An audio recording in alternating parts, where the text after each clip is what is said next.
Hello viewers, welcome to HD ஜோனிஸ். நாம் இப்போ இருக்கிற இடத்துக்கு பேர் ராணி கி வாவ், ராணியோடைய கிணறுன்னு அர்த்தம். ஏற்கனவே நம்ம இன்னொரு கிணறை பார்த்துருக்கோம் நம்ம வீடியோவில், அதோட லிங்க்கையும் டிஸ்கிரிப்ஷனில் கொடுக்குறேன். அதே மாதிரி தான் இது, ஆனால் அதை விட பெருசு இது. அதனால தான் இது வந்து குயின் ஆஃப் ஸ்டெப் வெல்ஸ் அப்படின்னு சொல்கிறாங்க.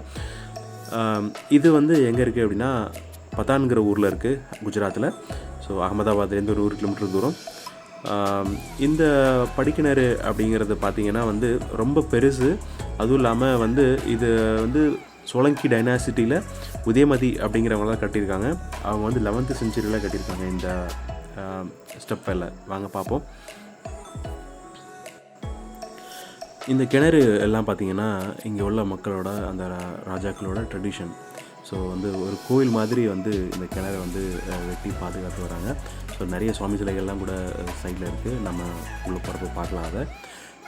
நான் சொன்ன மாதிரி வந்து தண்ணி மழை காலத்தில் தண்ணி அதிகமாக இருக்கப்போ வந்து அதை சேர்த்து வைக்கிறதுக்காக தான் வந்து இந்த கிணறுகள்லாம் வந்துட்டு கட்டப்பட்டிருக்கு.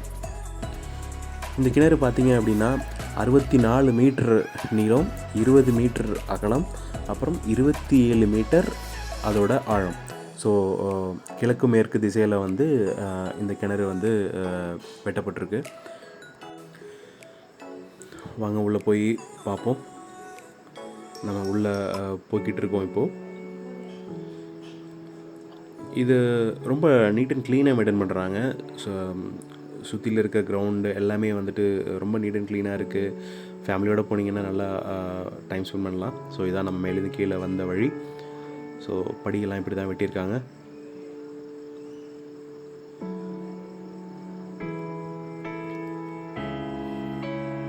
நம்ம இன்னும் கீழே போகணும். வாங்க போவோம்.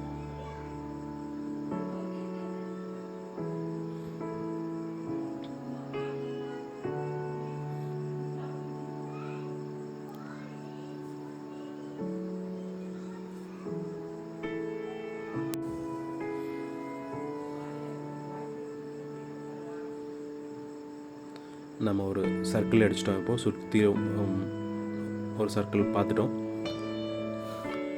கீழே இறங்கி போகலாம் இப்போது.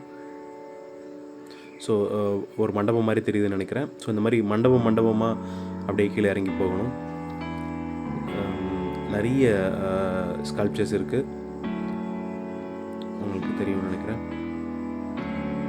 இப்போ நம்ம ஒரு மண்டபத்தை ரீச் பண்ணியிருக்கோம். ஸோ இதில் நிறைய பார்த்தீங்க அப்படின்னா இவ்வளோ அழகாக அந்த ஸ்கல்ப்சர்ஸ் இருக்குன்னு பாருங்கள். இதுதான் அதோட கூரை, ரூஃப்.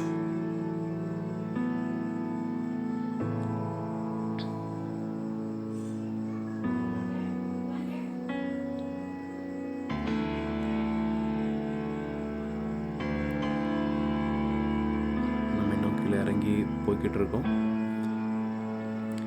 இதில் நிறைய சிலைகள்லாம் இருக்குது. அதில் சில முக்கியமானது வந்து அந்த வெளியில் நம்ம ஒரு கல்வெட்டில் பார்த்தோம். அது என்ன அப்படின்னா, இங்கே பார்த்தீங்கன்னா மகிஷாசுர மர்தினி, பார்வதியோட சிலைகள்லாம் இருக்குது அப்படின்ட்டு போட்டிருக்காங்க. மகிஷாசுர மர்தினி எங்கே இருக்காங்கன்னு நம்ம பார்ப்போம். அது மாதிரி பார்த்திங்கன்னா விஷ்ணுவோட நிறைய அவதாரங்கள் வந்து இங்கே இருக்குது அப்படின்னு போட்டிருந்தாங்க.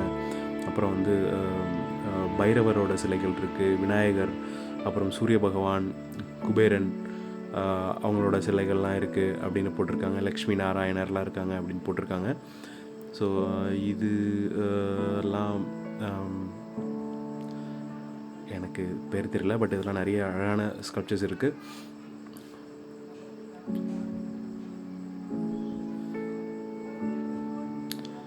அப்புறம் பார்த்திங்கன்னா அப்சரஸோட நிறைய போஸ் எல்லாம் இங்கே இருக்குது அப்படின்ட்டு போட்டிருக்காங்க. இதான் நம்ம வந்த வழி, அந்த மண்டபம்.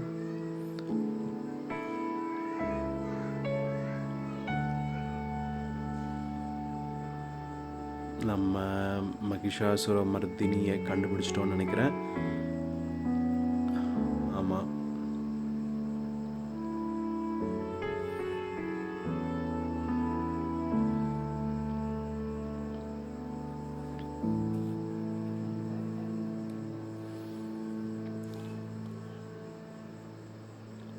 ரொம்ப அழகான ஒரு இடம் அது. ரொம்ப அற்புதமாக செதுக்கியிருக்காங்க. நல்லா மெயின்டைன் பண்ணியிருக்காங்க ஆர்கியாலஜிக்கல் சர்வே ஆஃப் இந்தியா. இது ஒரு அடுத்த மண்டபம். இதுக்கு கீழே வந்து நம்ம அலோட் கிடையாது. இந்த மண்டபம் தான் வந்துட்டு, இந்த மண்டபம் வரைக்கும் தான் நமக்கு அலோட்.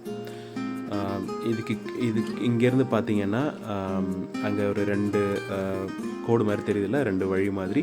ஸோ அதுக்கு கீழே தான் வந்து அந்த 2 கிணறு இருக்குது. நம்ம அங்கே போகிறதுக்கு அலோட் கிடையாது. அங்கே நிறைய பறவைகள்லாம் இருக்குது. அது கீழே தான் அந்த கிணறு இருக்குது. நம்ம மேலேருந்து பார்த்தப்போ அது தெரிஞ்சிச்சு. ஸோ இதான் அது சுற்றி உள்ள ஸ்கல்ப்சர்ஸ்.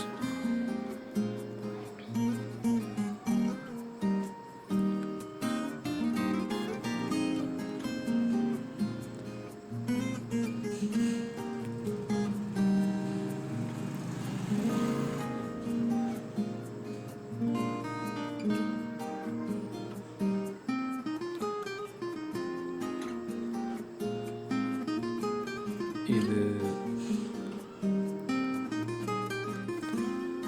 அங்கே இருக்கிற 2 கிணறுலையும் இப்பயும் தண்ணி இருக்குது. ஆனால் நம்மளால் அங்கே போக முடியல.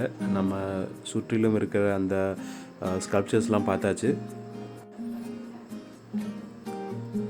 நம்ம இந்த ராணி கி வாவ் ஃபுல்லாக பார்த்துட்டோம் அப்படின்னு நினைக்கிறேன். வீடியோ பிடிச்சவங்க லைக் பண்ணுங்கள், சப்ஸ்கிரைப் பண்ணுங்கள். கீப் வாட்சிங். தேங்க்யூ.